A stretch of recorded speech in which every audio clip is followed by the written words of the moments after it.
сайн цаана бүгдний өдрийн мэндийг хүргэе.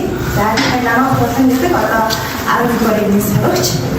За өнөөдөр болохоор жоохон сандраад байна. За тэгэхээр өнөөдөр болохоор миний таахгүй тарих итгэлийн маань юу гол үндсэн гэх юм бол үндэсний талаар та бүхэндээ жоохон ч гэсэн нэг тийм одоо толгойд чинь очихлохаар тийм хэлбэрийг одоо бэлтгэжсэн байгаа. Тэгэхээр одоо бас зогсчих. За үнцэн гэдэг одоо хүн болгоны хувьд нэг өөр нэг тодорхойлолттой байдаг шүү дээ, тийм ээ. Тэгэхээр таны бодлоор үнцэн гэж яг юу вэ? Амьдралын үнцэн, бүхний үнцэн, маш олон үнцэн байгаа. Таны бодлоор үнцэн гэж яг юу вэ? Таны үгийг сонсоор санагдаад. Нөгөө микрофон үнцэн гэж нөгөө миний бодлоор хүн бол өөр байдаг. Тэгэхээр нөгөө амьдралын утга учир үнцэн юунд орших юм бэ гэхээр хүн өөрөө зорилгоо тодорхойлсон замаараа тэр хүн ямар хүн болохыг хүсэж байгаа. Тэгээд тэрэндээ зорилгоо тодорхойлсон төлөө үнцэн үсгдэг. Гэр бүлтэй үнцэнтэй юм уу? Улс орондоо үнцэнтэй юм уу? Хүсэл мөрөөдөл хийж байгаа юм үнцэнтэй юм уу? Тэгэхээр тэр үнцэн гэдэг нь бол хамгийн чухал. Хүн бол амьдралын миний ойлголтоор амьдралын зорилгын төлөө одоо мөрөөдөл биелүүлэх төлөө амьдрах хэрэгтэй. Тэр мөрөөдлийг маань хаанаас байх вэ гэхээр мөрөөдөл биелүүлж байгаа хүн бас ачаалалтай байдаг. Тэгэхээр мөрөөдөл гэдэг маань хүн болгоны хувьд өөр. Тэр одоо хүүхдүүдийн үед би одоо хамгийн хэрэгтэй юм заавал одоо мундаг хүн болох гэж биш, эцэг эхийн шаардлага, нийгмийн шаардлага том сургуулийн шийдсэн биш. Яг өөрийнхөө мөрөөдлийг төлөвлөх хэрэгтэй. Тэгэхээр мөрөөдлийг хаанаас олох юм бэ гэхээр том болсон манай мөрөөдөл болохоор жиг мөрөөдөл байдаггүй. Том болсон нь бол илүү амьдралын шаардлага гарч ирсэн мөрөөдөл байдаг. Тэгэхээр нэг хүүхэд насны мөрөөдөл бол хамгийн нэгэн бөгөөд ариун байдаг. Тэр мөрөөдлийн төлөө хүн зорилгоо тодорхойлоод тэрнийхээ төлөө амьдарч ирж байгаа юм бол ачаалалтай амьдрал. Тэр хүний амьдралын утга учир миний бодлоор ачаалалтай амьдрах. Юу хийж мэдээ чи яагаад тэгэхээр өөрөө мөрөөдөхөд төлөө зүтгэж байгаа юм бол яаж зүтгэж баярлж ийсэн тэр бол ачаалалтай. Яг энэ дээрээс үзлээ хүн болгоных ингээд ондоо болчиход тэр хүн болгоны ачаалал ондоо тэрнтэй ялгарыг хүн болгоны нөгөө ачааллынхаа төлөө тэмүүлж байгаа хүмүүст хамаараа үнцэн бүгд өөр. Тэгэхээр үнцэн өөр хэдий ч гэсэн за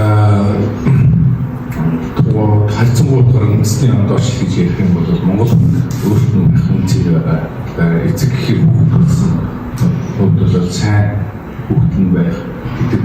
Тэгээд тэрийг ингээд эрхэмлжмэн эцэг эхийн хөрвүүлэх үнцэн байна. Эх орондоо төрж өрссөн тэрнийхээ төлөө зүтгэж байгаа эх оронч байх гэдэг.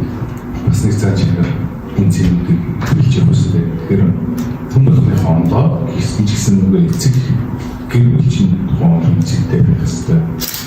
Өсвөл хэрэглэлтэй тууштай байх чинь үнцэнтэй байх хэрэгтэй. Гэх мэтлэн одоо яг мөрөөдлөг төлөө тэмүүлж байгаа юмнаас үнцлэл үнцнийг өөрөө тодорхойлох гэсэн. Би жоохон замбраг үлдэх шиг. За одоо би өөрийнхөө талаас ярил л да. Бид нар ингээ гэрээсээ гараад явах нь мөнгө шаарддаг тийм үү? За гэрээсээ алхаад автобусын цаанаа гэж бодлоо мөнгө хэрэгтэй. За автобусын карт нь цэнгэлэг дахиад мөнгө хэрэгтэй. Бидний амьдралын алхам тутамд ерөнхийдөө мөнгө бүр зайлшгүй шаардлагатай байдаг. За тэгэхээр үүндээ үндэслээд хүний үнцэн, мөнгөний үнцэн хоёрыг холбоо та бүхэндээ бяцхан жишээ харуулъя. Одоо яг энэ 1000 төгрөгтэй ч юм уу 5000 төгрөгтэй байлаа. За 1000 төгрөг гэдэг бол 10 жилийн сургалтын хувьд бол энэ амар их мөнгө байхгүй юу? Маш их мөнгө. Өдрийн одоо завсаргааны цагаар энэ 1000 төгрөгийн бэршгийг бүр амьд авдаг байхгүй. Тийм учраас 1000 төгрөг бол миний хувьд маш их мөнгө. Тэгээд хичээлд хараад би автобусан цуган бол би 1000 төгрөг бол 500 хоёр удаа автобусан цуг бас миний хувьд мөнгө байхгүй юу? Их мөнгө. За тэгэхээр мөнгө гэдэг бол айл эртнээс ингээд нэг цаас болгоод бий болгоод ингээд үнцнээ ингээд аваад үлдээд одоо явж байгаа зүйл юм байна л да. За тэгэх юм бол Энэ 1000 төгрөг юм шүү дээ. За хэдүүлээ ингэ бацчих та. За тэгвэл энэ мөнгөний үнцийг алдагдах. Би одоо бацсан ч гэсэн энэгээ би дэлгүүрт ороод үнээр чихэрч юм ямар нэгэн зүйлээ авчиж болно. Тэгэхээр энэ мөнгө үнцэнтэй хэвээр байгаа байхгүй юу? За тэгвэл бацсад бол алдагдахгүй байна. За тэгээ хаяад дээр рүү гутаар шигчил та. За тэгээ буцаад энийг аваад дэлгүүрт ороод би чихэр аваад энэ 1000 төгрөгийн үнцийг унах. Унахгүй энэ байсан байт юм ээ.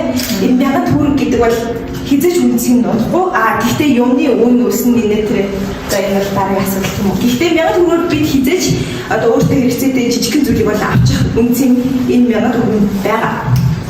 За тэгвэл буцаад дийлгээд голоор нураад за үүнийг би дэлгүүрт ороод дахиад өөр юм авч болох уу?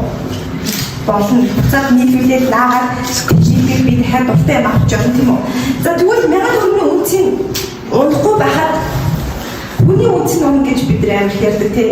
Чи ямар үнцний алдсан бэ гэд хүмүүс амар битгээ одоо үл ойлголцохтой ч юм уу тийм зүйлийг маш их бодлого зүгээр хэлждэг. Гэвч хүн гэдэг нь шүү дээ.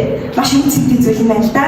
Хүн өөртөө болон бусад энэ дэлхийд орших ганц зүйл ч өөрөө чи байхгүй. Та энэ одоо орчин дэлхийд байх дахин автоматшгүй зүйл бол хүн байдаг юм байна л да. За тэгэхээр энэ үн цэнийг авч ирсэн байгаа юу? Өөрсдийнхөө хувьд шүү дээ. Байхгүй. Тэгэхээр өөртөө маш их хайртай байх хэрэгтэй. 1000 төгрөгийн үнцийг унах байгаад хүний үнцийг унах гэдэг бол хизээж байж болохгүй зүйл. Би дээр нь гişээ одоо базаад урж хахад энэ одоо хിവэрэл биш тийм 1000 төгрөг хിവэрэ байд.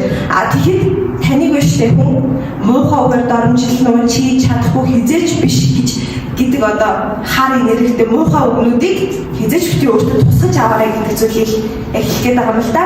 Гаднаас одоо иргэн тойрогч байгаа чамаа хүрээлж байгаа хүмүүс мэдээ чам атаахж эсвэл сайн яваа хүмүүсийг юу гэдэг лээ муугаар хэлнэ, муу яваад нь муугаар хэлнэ. Өөртөө хайртайгаарай. Бусад хүн юу гэж хэлнэ үү? Ерөөсө хинт ч хамаагүй өөрийгөө үнцэнтэй байлгаарай, өөрийгөө хөгжүүлээрэй, тэ мэдээж дахинда мэдлэгтэй үнийг хизээж хүн доромжилтгүй штэ. Тийм учраас өөртөө хайртайгаарай гэдэг зүйлийг одоо энэ хэлтгэлээр хүргэхийг хүслээ. Баярлалаа.